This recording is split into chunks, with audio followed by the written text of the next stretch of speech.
महात्मा गांधी एक ऐसा नाम जो हम सब जानते हैं, पूरी दुनिया जानती है।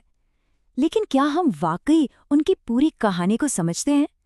आज हम कुछ बहुत ज़रूरी सवालों के जरिए उनके उस सफ़र को देखने वाले हैं जो उन्हें एक नायक से राष्ट्रपिता तक ले गया। तो चलिए सीधे एक सवाल से ही शुरू करते हैं। और ये सवाल उतना सीधा है नहीं जितना लगता है। गांधी जी का पहला सत्याग्रह आखिर हुआ कहाँ था? भारत में या फिर कहीं और देखिए, इसका जवाब ही हमें गांधी जी की कहानी के दो अलग अलग मैदानों में ले जाता है। असल में उनके सत्याग्रह का जन्म भारत में हुआ ही नहीं था। इसकी जो पहली चिंगारी थी वो तो 1906 में दक्षिण अफ्रीका में भड़की थी। भारत की जमीन पर इसका पहला इस्तेमाल हुआ पूरे 11 साल बाद 1917 में चंपारण में। ये दो तारीखें और ये दो जगह हैं, बस यही उनके पूरे सफर की बुनियाद हैं। तो सवाल ये है कि दक्षिण अफ्रीका में ऐसा हुआ क्या था जिसने इस पूरे दर्शन को, इस आइडिया को जन्म दिया। चलिए थोड़ा पीछे चलते हैं उनकी शुरुआती कहानी में और ये समझने की कोशिश करते हैं कि ये सत्याग्रह का विचार आखिर बना कैसे।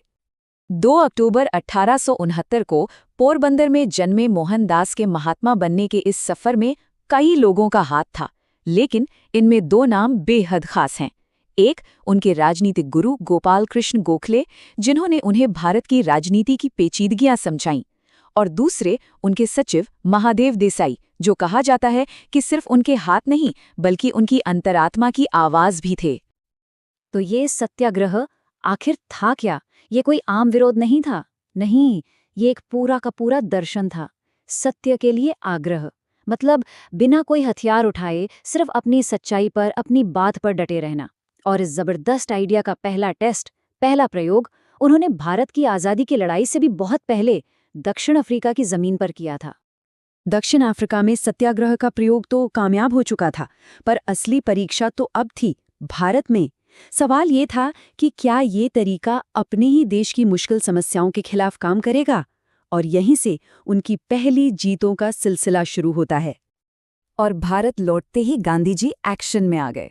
सोचिए, सिर्फ 2 साल के अंदर एक के बाद एक 3 बड़ी लड़ाइयां लड़ी और जीती। 1917 में चंपारण के नील किसानों के लिए, फिर 1918 में अहमदाबाद के मिल मजदूरों के हक के लिए, और उसी साल खेड़ा के किसानों को भारी टैक्स से राहत दिलाने के लिए। ये सिर्फ 3 जीतें नहीं थीं, नहीं, ये तो पूरे देश के लिए एक तरह का ऐलान था कि एक नया नेता आ चुका है।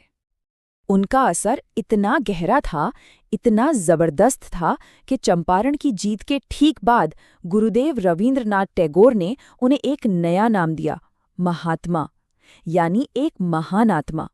और बस ये उपाधि हमेशा हमेशा के लिए उनकी पहचान बन गई। चंपारण, अहमदाबाद और खेड़ा, ये तो बस शुरुआत थी। अब वक्त आ गया था इन छोटी छोटी स्थानीय जीतों को एक बड़े राष्ट्रीय आंदोलन में बदलने का। एक ऐसा आंदोलन जिसकी गूंज सीधे लंदन में बैठे ब्रिटिश साम्राज्य तक पहुंचनी थी। साल था 1920 और जगह थी कलकत्ता। गांधी जी ने एक ऐसा प्रस्ताव रखा जिसने पूरे देश में जैसे एक हलचल मचा दी। असहयोग।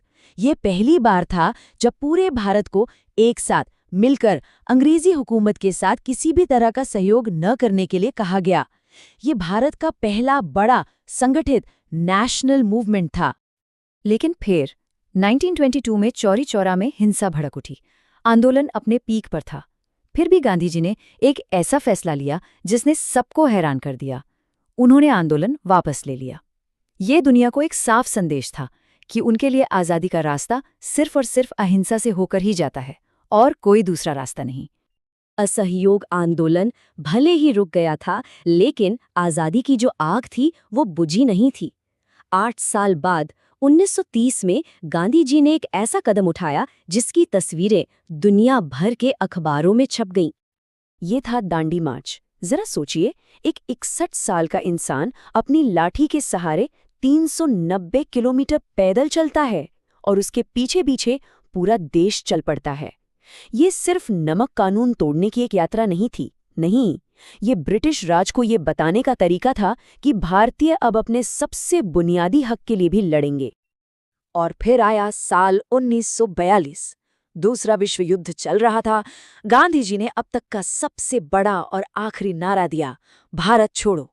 अब बातचीत या असहयोग का समय नहीं था। ये अंग्रेजों के लिए भारत से जाने का एक सीधा और अंतिम अल्टीमेटम था।